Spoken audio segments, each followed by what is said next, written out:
Assalamualaikum warahmatullahi wabarakatuh. Ketemu lagi saudaraku Selasa Wage dimanapun Anda berada. Ajar materi kali ini tentang kodam leluhur. Teman-teman Selasa Wage, ini kodamnya siapa? Gitu ya. Yang pasti kodamnya adalah kodam yang dulu ikut dengan leluhur Anda. Gitu ya. Nah, mungkin lah kodam Anda harimau, ya, singa, ya, dan sebagainya. Ya. Misalkan hanya satu gitu, kodam leluhur ya, Selasa Wage. Ini kodamnya singa gitu ya. Semuanya singa ya enggak mungkin. Ya yang pasti macam-macam. Ada singa, ada harimau, ada buaya, ada juga kuntilanak, ada juga kepocongan, gondoruo, macam-macam. Tergantung ya. Tergantung leluhur Anda zaman dahulu itu ya. Nah, biasanya kodam-kodam leluhur ini didapatkan dari kodam ilmu ya. Jadi leluhur Anda itu mengamalkan sebuah amalan keilmuan gitu ya. Nah, akhirnya dia memiliki ilmu. Nah, kenapa kok kodam ini kebanyakan dari 90% dari kodam ilmu?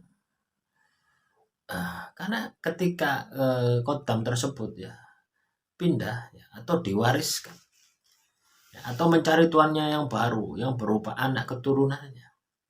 Nah ini kalau ndak ada darah ya, darah yang sama, darah yang mengalir, ya ndak mau gitu.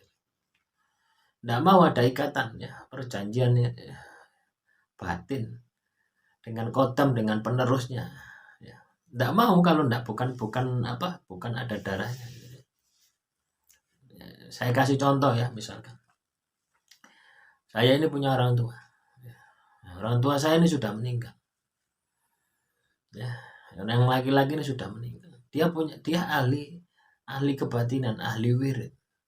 Otomatis ya di dalam darah saya ada kodam, ada energi yang leluhur saya atau bapak saya dulu itu wirid. Secara nggak langsung energinya ini sudah tertanam. Meskipun kodamnya belum ikut dengan saya, energinya sudah tertanam. Nah, seiring dia ini ya, katakanlah dia masa mudanya sering laku, sering tirakat, terus menikah. Nah, energinya ini kan masih ada. Ya. Nurunlah kepada saya. Gitu.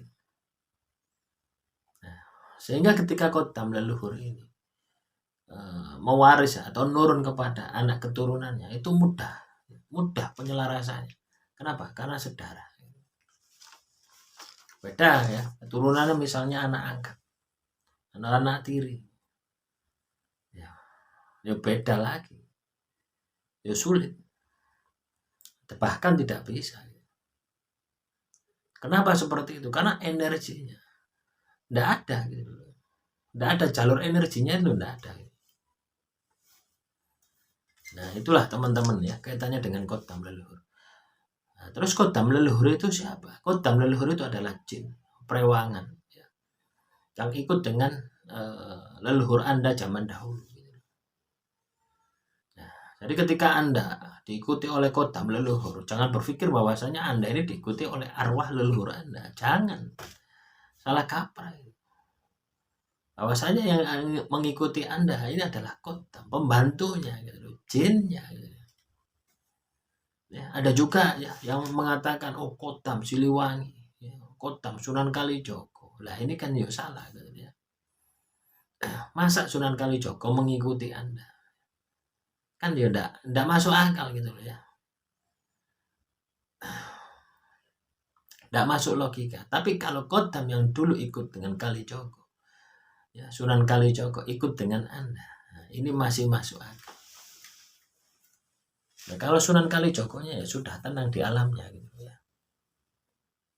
Nah, ini kan banyak yang salah kaprah, banyak yang salah pemahaman ya, tidak memahami apa itu kodam leluhur. Ya.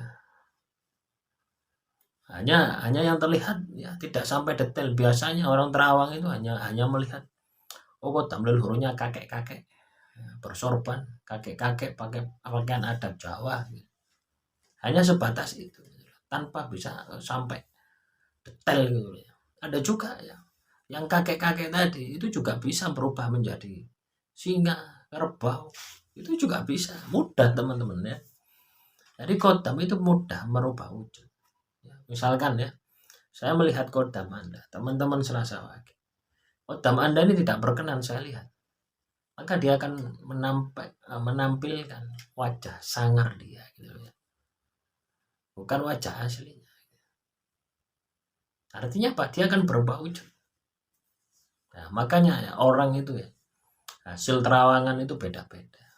Si A mengatakan kodamnya harimau, si B kodamnya kakek-kakek, si C kodamnya gitu. Tapi ketika teman-teman Selasa Wage ya, menguasai yang namanya peka rasa, peka suasana batin, ya, maka kodam yang Anda miliki itu akan bisa dilihat sampai sedetail-detailnya. Pengalaman saya dulu ya, teman-teman ya, melihat sebuah kodam di pemakaman ya. Jadi saya pertama lihat itu memang mirip orangnya gitu ya. Mirip orang yang dimakamkan tadi gitu. Yang saya ziarah tadi. Sudah wis. Nggak gua plus.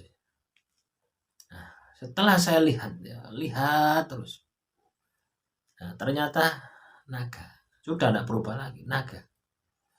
Saya lihat terus ya, di makamnya ini. Lucu.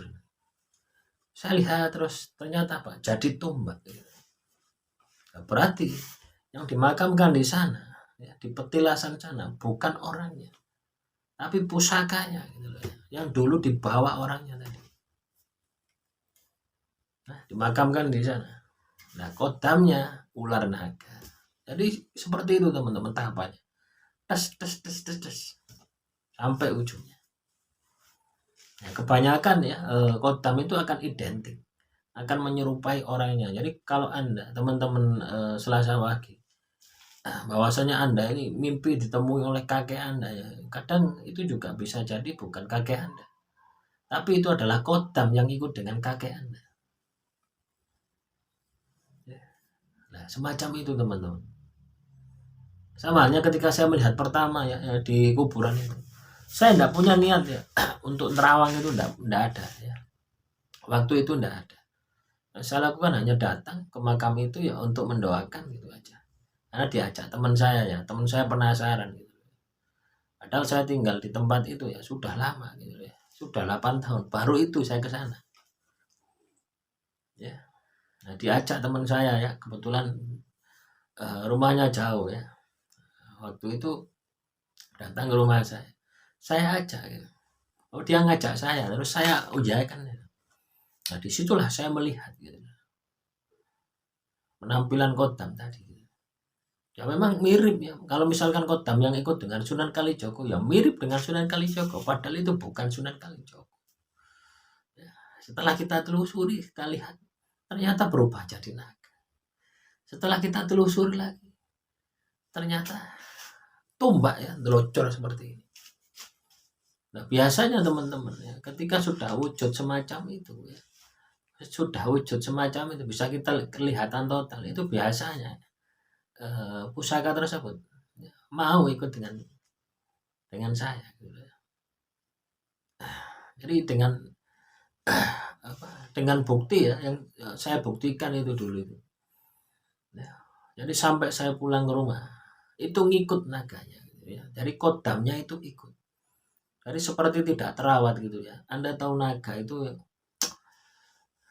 yang kena lumpur gitu ya, tahu ya. Jadi naga ini kena lumpur bagaimana ya, kulitnya kan burik gitu ya, kotor pokoknya. Saya merasakan bahwasanya ya ini kurang sesaji gitu. Ini kurang interaksi ya dengan manusia gitu ya. Akhirnya ya sukanya dupa ya. Saya tanya, dia sukanya dupa. Saya sumetkan dupa ya. Saya sumetkan dupa 3 teman-teman. Saya sumetkan dupa 3. Terus saya tujukan kepada dia. Langsung ya, yang kayak lumpur tadi, naganya kayak lumpur itu pecah-pecah. Pecah-pecah. Ya jadi hijau, bagus kulitnya ya. Terus mahkotanya nih ya. Nah ini saya terbayang ini. Ya connect dengan frekuensinya gitu. Ketika saya membicarakan frekuensinya sama ya saya bisa melihat. Nah itulah teman-teman ya. Ini sekedar cerita ya. Semoga ini bisa menjadi pemahaman ya bagi teman-teman Selasa Wage. Nah, itu kalam. Assalamualaikum warahmatullahi wabarakatuh. Salam rahayu, rahayu, rahayu.